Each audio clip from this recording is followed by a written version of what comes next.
صاحب قلب کا زاویہ اللہ کی طرف رخ صحیح ہے، ٹیڈیوں کو بد نگاہی کر کے، کبھی عورتوں کو نظر، کبھی تمام اور چیزوں کی نافرمانیوں سے ہم قلب کی زاویہ قائمہ 90 ڈگری کو جھکا دیتے ہیں ان کی طرف، تو کیا ہوا؟ بولو، دین کا قلعہ گر جائے گا نہیں گرے گا؟ لہذا یہ مت سمجھو کہ دیکھنے سے کیا ہوتا ہے، دیکھنے سے کچھ نہ ہوتا تو کیوں اللہ تعالیٰ نظر کو حرام کرتے؟ وہ جانتے ہیں کہ بندے میں میگنیٹ ہے، دونوں میں میگنیٹ ہے، عشق میں بھی حسن میں بھی۔ کیوں پیٹرول پمپ پر لکھا رہتا ہے نو اسموکنگ پلیز؟ یہ پیٹرول پمپ بچانے کے لیے تو تم سگریٹ بھی نہیں پینے دیتے ہو، اور حسن کی آگ کے سامنے خوب آنکھوں کو دیکھ لیتے ہو، وہاں اپنا پیٹرول جو پمپ جو ہے ایمان والا ہے اس کے لیے کوئی فکر نہیں کرتے۔ خواجہ صاحب رحمۃ اللہ علیہ فرماتے ہیں، دیکھ نین آتشی رخوں کو تو زنہار، دیکھو آگ والے چہروں کو مت دیکھو، پڑھ ربنا وقنا عذاب النار، یہ دوزخ کے انگارے ہیں، وہاں لے جائیں گے، اللہ کی نافرمانی کرا دیں گے اور دل کو ستیاناش کر دیں گے۔ ایک بد نگاہی کے بعد عبادت کی مٹھاس چھن جاتی ہے، چونکہ حدیث میں کہ نظر شیطان کے زہر کا بجھایا ہوا تیر ہے، لہذا جو شخص نظر کو بچا لے اللہ کے خوف سے، اللہ تعالیٰ کا وعدہ ہے ہم اس کو ایمان کی حلاوت دیتے ہیں۔ ملا علی قاری محدث عظیم لکھتے ہیں کہ اللہ تعالیٰ ایک دفعہ جس کو مٹھاس ایمان کی دے دیں گے واپس نہیں لکھتے، عطایا شاہی شاہ کی غیرت کے خلاف ہے کہ کریم کوئی چیز دے کر واپس لے گے، لہذا فی ہے اشارت میں بشارت حسن خاتمہ، نظر کی حفاظت پر حسن خاتمے کی بشارت ہے۔ دیکھا جو سڑکوں پر مل رہی ہے، ایئرپورٹوں پر مل رہی ہے، ریلوے اسٹیشنوں پر مل رہی ہے، مارکیٹوں میں مل رہی ہے، نظر کی حفاظت پر حسن خاتمے کے فیصلے ہو رہے ہیں، تو حلاوت ایمانی کا وعدہ ہے۔ اور اگر کوئی بد نگاہی کرے گا تو حلاوت ایمانی تو نظر کی حفاظت پر تھا، اور نظر کی حفاظت نہ کرنے پر حلاوت ایمانی پچھلی جو تہجد اور ذکر سے حاصل ہے وہ چھن جاتی ہے۔ حکیم امت فرماتے ہیں، میں دعوے سے کہتا ہوں جو سالک ہیں اللہ کے نام کی لذت لے چکے ہیں، وہ بد نگاہی کے بعد اٹھائے تسبیح اور قرآن شریف تلاوت کرے، مزہ نہیں آئے گا، اس کی ظلمت رہے گی، تا وقت خوب روئے اور استغفار توبہ کرے، اور دوبارہ جب کہیں نظر کا موقع ہے پھر اس کو بچائیں، جو مزہ لیا اس کے مقابلے میں پھر غم اٹھائیں، تب جا کے نور ثابت بحال ہوگا، خالی توبہ سے بھی نور ثابت نہیں ملے گا۔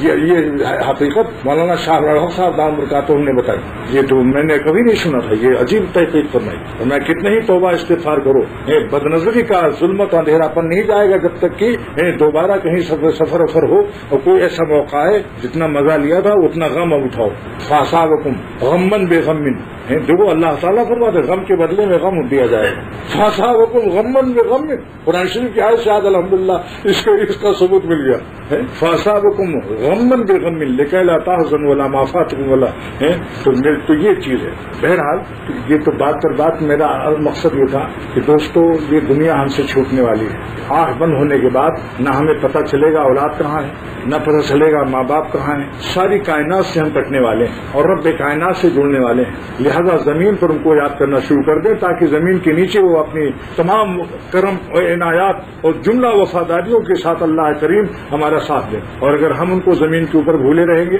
تو یاد رکھو پھر زمین کے نیچے پریشانی ہے، بلکہ دنیا ہی میں وہ لوگ پریشان ہیں جتنا جو خدا سے دور ہے اتنا ہی وہ پریشان ہے، اور جو جتنا زیادہ اللہ تعالیٰ سے جڑا ہوا ہے تقویٰ سے رہتا ہے وہ اتنا ہی چین اور اطمینان سے ہے، کیونکہ چین اور اطمینان کا خالق اللہ ہے۔ عشق بوتا میں آساد کرتے ہو فکر راحت، یعنی حسینوں کو دیکھ کر سمجھتے ہو دل کو مزہ آ جائے گا، عشق بوتا میں آساد کرتے ہو فکر راحت، دوزخ میں ڈھونڈتے ہو جنت کی خوابگاہیں۔ یہ میرے شیخ کا استاد کا شعر ہے، مولانا ابراہیم صاحب دام برکاتہ کے استاد تھے، مولانا اسد اللہ صاحب حضرت تھانوی کے خلیفہ محدث عظیم سہارنپور مدار علوم کے، ان کا شعر ہے کہ عشق بتا میں اسد کرتے ہو فکر راحت، حسینوں کو دیکھ کر سمجھتے ہو مزہ آ جائے گا، ارے دوزخ میں ڈھونڈتے ہو جنت کی خوابگاہیں۔ یہ تو ایسا ہی پاگل ہے جو دوزخ میں جنت تلاش کر رہا ہو۔ اللہ کی نافرمانی اور ناراضی، جس شخص نے اللہ کو ناراض کیا اللہ کی نظر اس کے دل سے ہٹ جاتی ہے، اور پھر وہ دل بیابانہ ہوگا جس سے اللہ نظر پھیر لے۔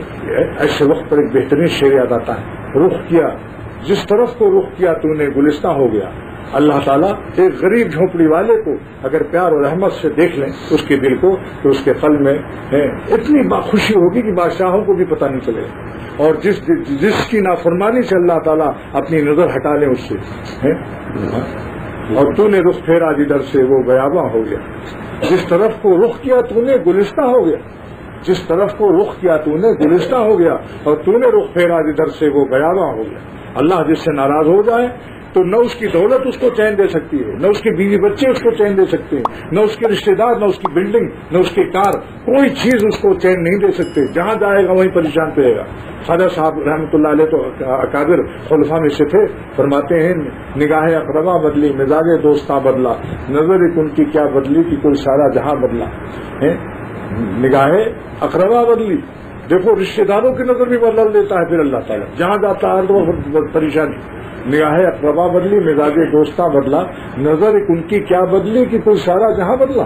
اللہ کی نظر بدل جاتی پھر ساری دنیا اسے ایک دور فرماتے جب مجھ سے کوئی نافرمانی ہوتی ہے تو میرا گدھا بھی نافرمانی کرتا ہے، گھوڑا بھی نافرمانی کرتا ہے، بیوی بچے سب نافرمانی شروع کر دیتے ہیں کیونکہ ہم نے اپنے بڑے کو ناراض کیا. تو ہمارے چھوٹے کیسے ہم تو ہماری فرما برداری کریں. تو میرے دوستوں یہ بات بس کہنی تھی کہ ہر سانس کو اللہ والی سانس بنا لو، زندگی کو اللہ والی بنا لو. یہ مٹی دفن ہونے والی ہے، جلدی جلدی کام لے لو. یہ مٹی قبروں میں جانے والی ہے. ہماری 6 فٹ کی جو مٹی ہے یہ ایک دن قبر میں جائے گی، پھر ایک سبحان اللہ بھی نہ کہہ سکو گے، ایک مرتبہ الحمدللہ بھی نہ کہہ سکو گے، اور پھر ان آنکھوں سے کچھ نہ دیکھ پاؤ گے. مجبوراً سب گناہ چھوڑنا پڑے گا. آج اختیار سے چھوڑ دو تو ولی اللہ بن جاؤ. اور مرتے وقت تو سبھی چھوڑ دیتا ہے، ایک مجبوری کا ہے. دیکھیے مجبوری 2 قسم کی ہے، ایک تو موت سے اب گناہ کرے گا، جنازہ جا رہا ہے ٹیڈیوں کو دیکھے گا. اچھا ایک اور بھی ہے، حسن کے رفتہ ہونے سے شکل بگڑ گئی تو اس وقت بھاگا وہاں سے. لیکن بھاگا کب؟ جب اس کی طبیعت میں وہ چاشنی نہیں ملی تو کیا اپنی طبیعت سے مرا. ایک کمبخت اپنی طبیعت سے جی رہا تھا وہاں، اپنی طبیعت سے بھاگا، اپنی طبیعت سے قرار، اپنی طبیعت سے فرار، طبیعت کا غلام ہوا. اللہ کا بندہ کہاں ہوا؟ اللہ کا بندہ ہوا ہے جو انتہائی طبیعت کی کشش کو دیکھتے ہوئے بھی اللہ کے حکم کو سر آنکھوں پر رکھ کے وہاں سے بھاگ جائے. دل چاہتا ہے قرار، ٹھہرے رہو یہاں، کچھ دیر اس حسین سے باتیں کر لو، اس کو دیکھ لو، لیکن اللہ کا حکم سمجھ کر اپنے قلب پر جبر کر کے بھاگ جاؤ وہاں سے. انشاءاللہ تعالیٰ اس قلب میں اگر حلاوت ایمانی حدیث کے وعدے کے مطابق آئے گی، آپ کا دل خود محسوس کر لے گا انشاءاللہ تعالیٰ. تقریروں کی ضرورت نہیں پڑے گی. جب دریا میں پانی بہتا ہے دریا خود محسوس کرتا ہے، اس کو کسی مقرر کی ضرورت نہیں ہے. تو دریا خود محسوس کرتا ہے میرے اندر پانی بہ رہا ہے، لبالب کلیجہ تر ٹھنڈک محسوس ہو رہی، چڑیا بھی وہاں آتی، گھاس بھی اگ رہے، میلوں پتہ چلتا ہے کہ یہاں پانی بہ رہا ہے دریا میں، میلوں ٹھنڈک جاتی ہے. اللہ والے جہاں رہتے ہیں میلوں اس کی ٹھنڈک جاتی ہے، میلوں سکون کا پتہ چلتا ہے کہ یہاں کوئی ولی اللہ رہتا ہے.